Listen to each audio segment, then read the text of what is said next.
Estaba enterrando a mi esposo, el hombre que amaba.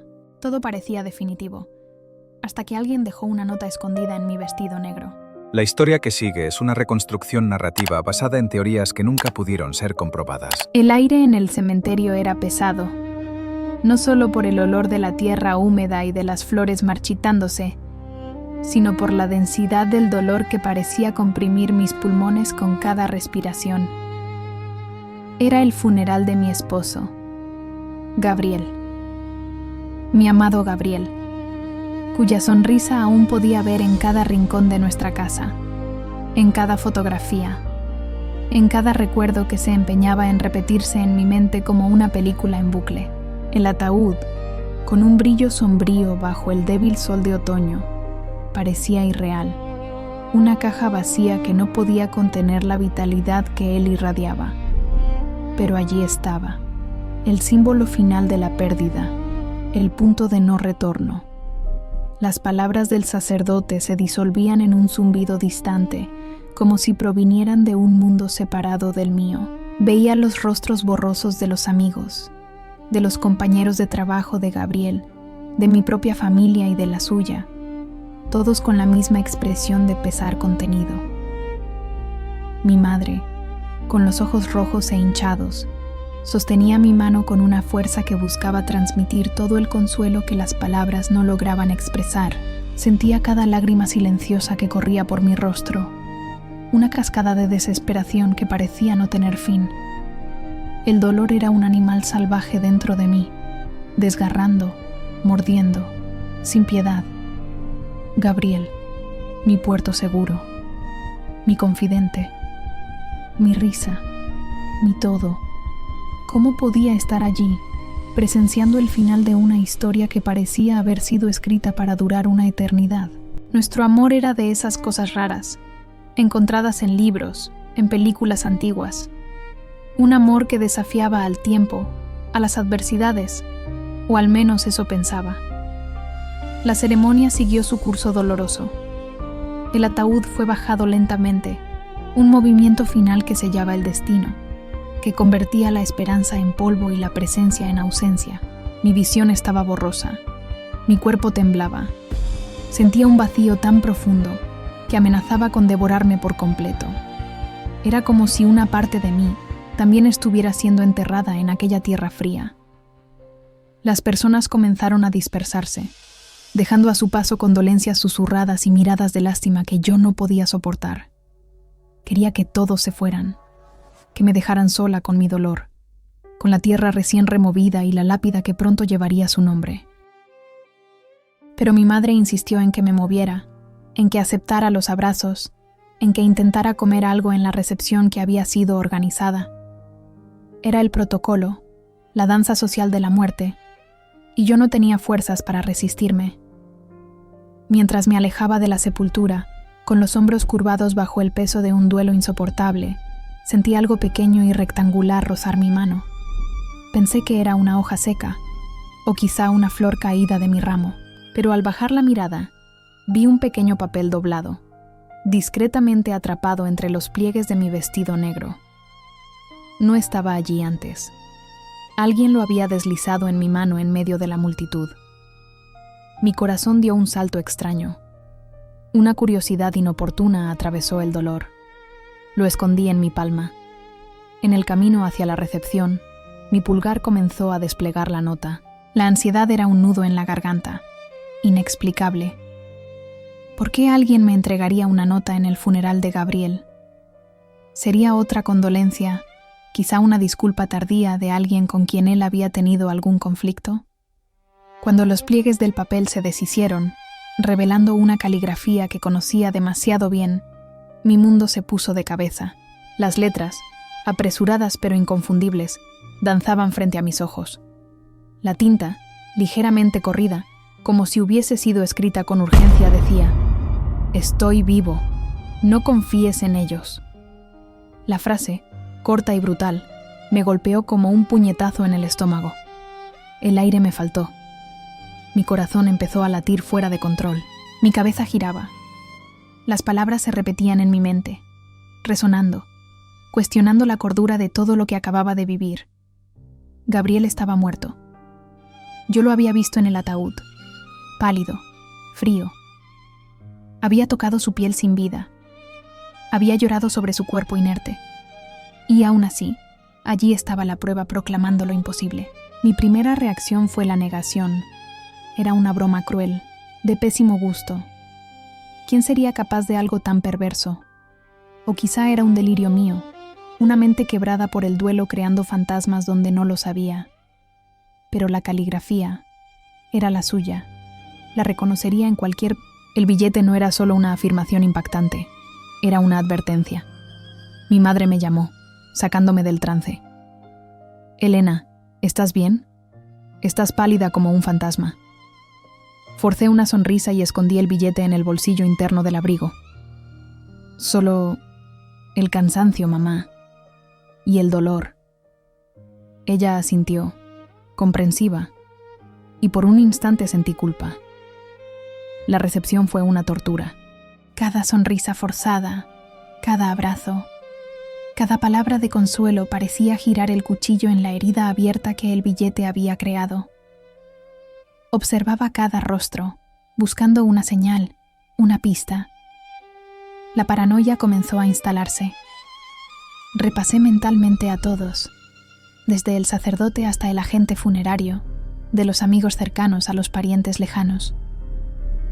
Pasé la noche en vela, el billete arrugado en la mano, las palabras grabadas en la mente. Cada ruido de la casa vacía parecía esconder una amenaza. Me levanté y fui al despacho de Gabriel. Todo estaba intacto desde el día en que él murió. Su aroma aún flotaba en el aire. Colonia, libros antiguos, café, consuelo y desesperación al mismo tiempo. Revolví cajones y archivos sin saber exactamente qué buscaba.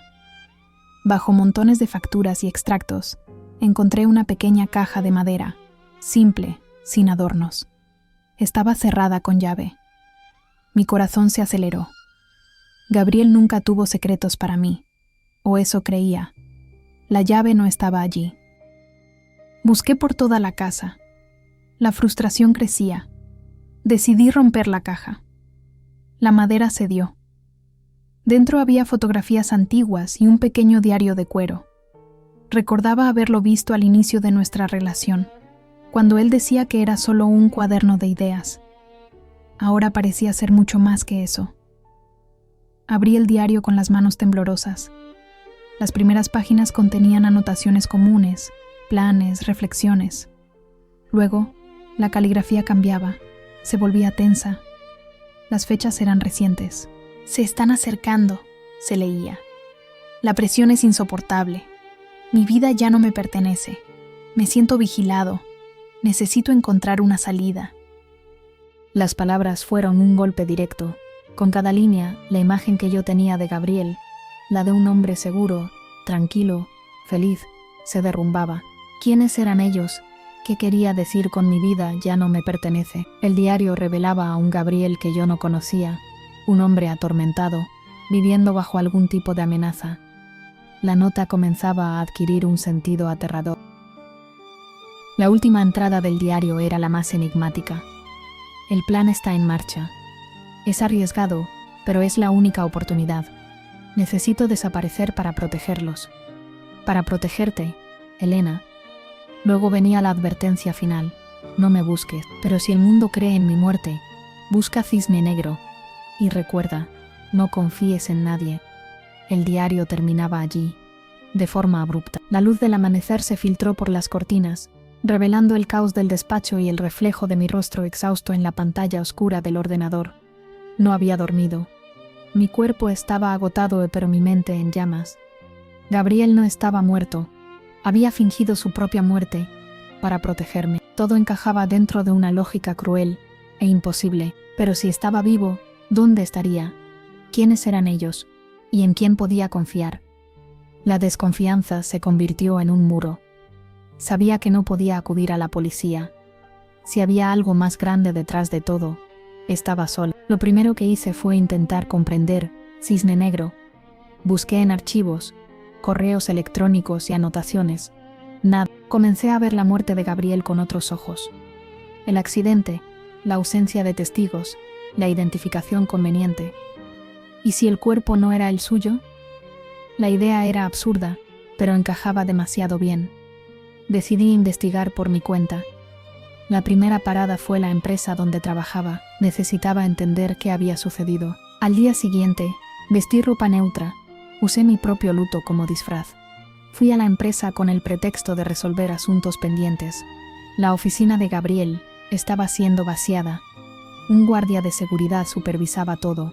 Pedí entrar. Mientras él se distraía, observé el escritorio. Nada llamaba la atención, hasta que noté un objeto pequeño, casi invisible. Era una memoria USB.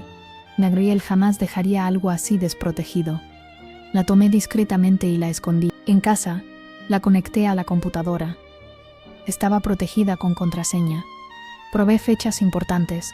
Nada funcionó. Respiré hondo, recordando el humor de Gabriel y un código que solo nosotros dos conocíamos. Lo escribí. La pantalla parpadeó. Acceso concedido. Entre varios archivos, uno llamó mi atención. Cisne negro. Lo abrí. No era un texto, sino un video. Gabriel apareció frente a mí. El ambiente era oscuro, el rostro cansado, pero real. Vivo. Elena dijo, con voz baja, si estás viendo esto, mi plan funcionó. O fracasó. Pero hice esto por ti. Por nosotros. Las lágrimas corrieron mientras lo escuchaba. Él estaba vivo cuando grabó eso. Sé que el dolor de mi muerte fue insoportable. Lo siento. Pero no había otra salida. Ellos me estaban cazando. Necesitaba desaparecer. Cada palabra confirmaba mis miedos y mis esperanzas. Él estaba luchando. Solo. Y ahora me hablaba. Gabriel explicó que Cisne Negro era un plan de contingencia. Una forma de exponer la verdad, si todo salía mal. Pero me necesitaba. Eres la única persona en quien confío, dijo. Las pistas están donde comenzaron nuestros sueños, donde prometimos la eternidad. El video terminó allí, dejando un silencio pesado y un camino abierto frente a mí. ¿Dónde comenzaron nuestros sueños? ¿Dónde prometimos la eternidad? Mi mente recorrió los recuerdos. La casa de mi abuela, la plaza donde me pidió matrimonio, nuestro apartamento. Sabía que podía ignorarlo todo e intentar seguir adelante, pero la idea de Gabriel allá afuera, solo, en peligro, era insoportable. Yo lo amaba. Si él me necesitaba, yo iría. Reflexioné durante horas sobre la pista. Entonces recordé nuestro olivo. En el primer año de matrimonio, plantamos un pequeño árbol en una maceta en el balcón. Era el símbolo de nuestra paz. En cada aniversario, enterrábamos allí un deseo para el futuro, nuestros sueños, eternidad. Mi corazón se aceleró. Fui al balcón y comencé a cavar la tierra con las manos. Mis dedos tocaron algo duro. Era un medallón de plata, con una G y una H grabadas. Dentro, una secuencia de números y letras, coordenadas geográficas y un nombre. Librería Azul. Un lugar que conocía muy bien. Uno de nuestros refugios favoritos. El miedo se mezcló con la emoción. Estaba siguiendo el camino que Gabriel había dejado. La librería Azul olía a café y a libros antiguos. El librero me reconoció y lamentó mi pérdida. Seguí las coordenadas hasta una sección específica. Un libro antiguo, de tapa azul oscuro, llamó mi atención. En el lomo, un pequeño símbolo casi invisible. Lo abrí con cuidado.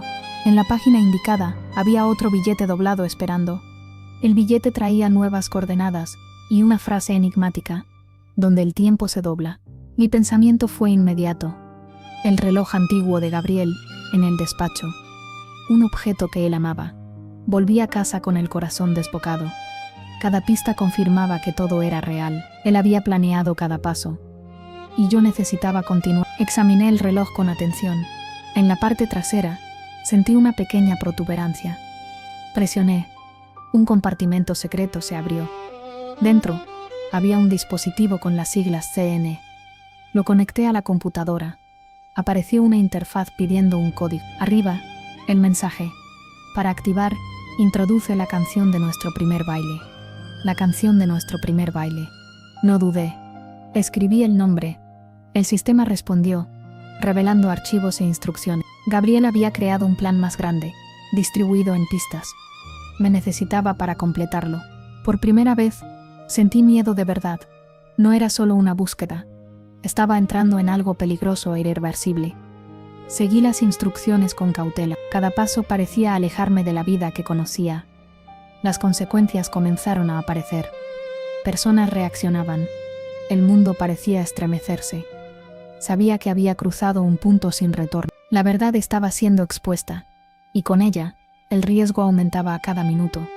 Las reacciones fueron rápidas. Presión, amenazas veladas. Un coche desconocido comenzó a estacionarse cerca de mi casa. La paranoia de Gabriel tenía sentido. Ya no podía quedarme allí. Tomé documentos, dinero y el dispositivo. Necesitaba desaparecer. Recordé otra pista que él había dejado. El faro, un lugar aislado. Seguro, al menos por ahora. Viajé durante horas, observando el retrovisor. Llegué a la isla al anochecer. La cabaña era sencilla, silenciosa, con olor a madera y café. La puerta estaba sin llave. Mi corazón casi se detuvo. Él había estado allí, sobre la mesa, un billete con la caligrafía que conocía también. Gabriel estaba cerca, pero no allí. El billete decía que no estaba a salvo allí. Gabriel había ido a otro lugar, más protegido. Pero había dejado algo para mí. Bajo una tabla suelta del piso, cerca de la chimenea, existía un compartimento secreto. Corrí hasta allí.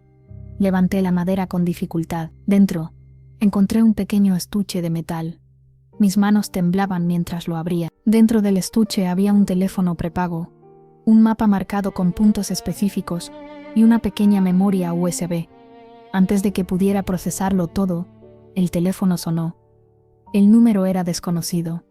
Contesté con el corazón en la garganta. «Elena», dijo la voz. Era ronca, cansada, pero inconfundible. Era Gabriel. Estaba vivo. Lloré al escuchar su voz. Me dijo que había sido rastreado hasta la isla y que había tenido que huir nuevamente. Habló rápido, con urgencia. Dijo que el mapa mostraba el lugar al que yo debía ir. Un punto final del plan. La memoria USB contenía lo que faltaba para exponerlo todo de una vez por todas. Era arriesgado. Tal vez el riesgo más grande de todo. Gabriel me dio instrucciones detalladas, coordenadas exactas y advertencias. «Confía solo en ti misma», dijo. La llamada se cortó.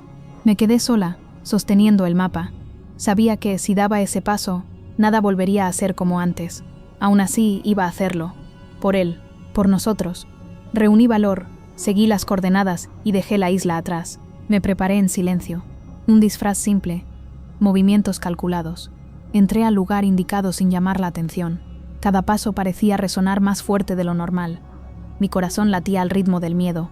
Llegué al punto final. Allí estaba el lugar donde todo terminaría. Respiré hondo, recordando el sacrificio de Gabriel, y avancé. Hubo tensión. Gritos. Intentaron impedírmelo cuando se dieron cuenta de lo que estaba haciendo. Pero no me detuve.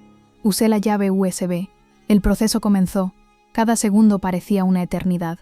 Cuando terminó, todo cambió. La verdad fue liberada. Ya no había forma de ocultar nada. Sonreí, exhausta, sabiendo que había hecho lo que debía hacerse. Fui detenida. No me resistí. Ya no importaba.